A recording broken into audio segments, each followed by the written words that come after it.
Welcome to my 2-minute tutorial where you're not going to hear loud, obnoxious music, and I'm going to get right to the point.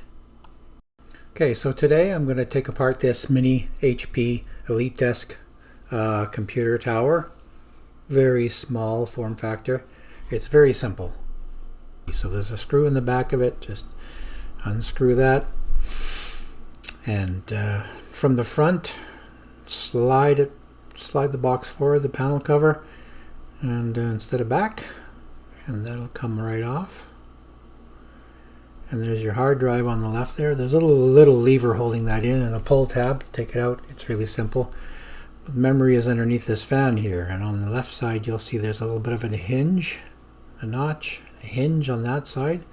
Just lift that out. Just pull it up on a bit of an angle and pop it out.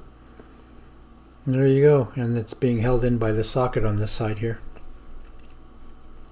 Okay, once you get that out, you'll see your memory stick. Here's the one that's included with it, and you'll see the extra slot here for expansion. Easy to take it out. You'll see there's levers on either side, and you just slide them out to the side until it lifts up.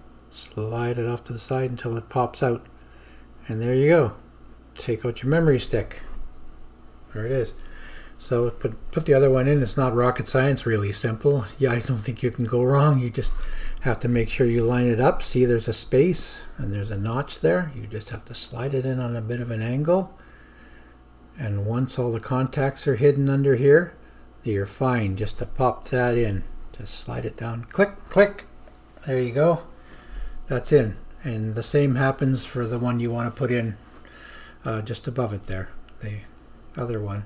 And to put the fan back in is just the same way you took it out. Just line it up in those little notches, put it in its hinges, and it just sits on there like that. That's it. Easy peasy. Put the cover back on. There's only one way to do that. Just line it up with the grooves and slide it back. Bingo. There's the screw. Give it a tighten. And that's it. Maybe you saved a couple of bucks. Whatever. It's so simple. There you go. Simple upgrade on your HP EliteDesk. Hope you enjoyed this.